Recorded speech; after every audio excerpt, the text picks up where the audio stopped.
Welcome back to my mini blog. সকাল সকাল মুখে পিম্পল নিয়ে ব্লগ করা শুরু করে দিয়েছি। সকালেই আজকে চানটা সেরে নিয়েছিলাম, কারণ আমার আজকে অনেক কাজ। তারপরেই আমি ছাদে গিয়েছিলাম, গাছগুলোর আপডেট তোমাদের দেখাই। তোমরা ভাবছো কী রে বাবা, এই দুটো গাছ এখনও টবে বসায়নি? আরে সময় হয়নি, আর কি বলবো তোমাদের।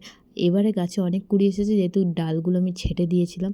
তারপর তাড়াতাড়ি করে পুজো করে নিয়েছিলাম। আজকে ভাবছো কী স্পেশাল দিন, আজ আমার বার্থডে। আমার 1 বছর বেড়ে গেল, আর আমি ছোট নেই এখন। আজকে মা লাঞ্চে অনেক কিছু করেছিল। ফ্রাইড রাইস করেছিল, পায়েস, পাঁপড়, চাটনি আর চিকেন কষা। উফ, কি খেতে ছিল আজকে লাঞ্চটা। এরপরেই আমি সন্ধ্যেবেলা এই ড্রেসটা পরে নিয়েছিলাম আর বার্থডে কেক কাটছিলাম।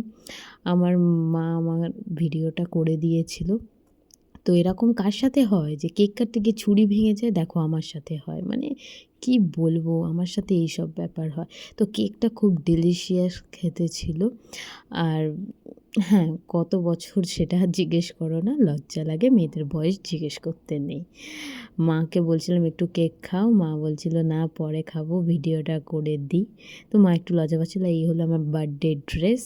কেউ লিঙ্ক চেয়েও না, আমি পারবো না, কারণ এগুলো আমি অফলাইন কিনেছি।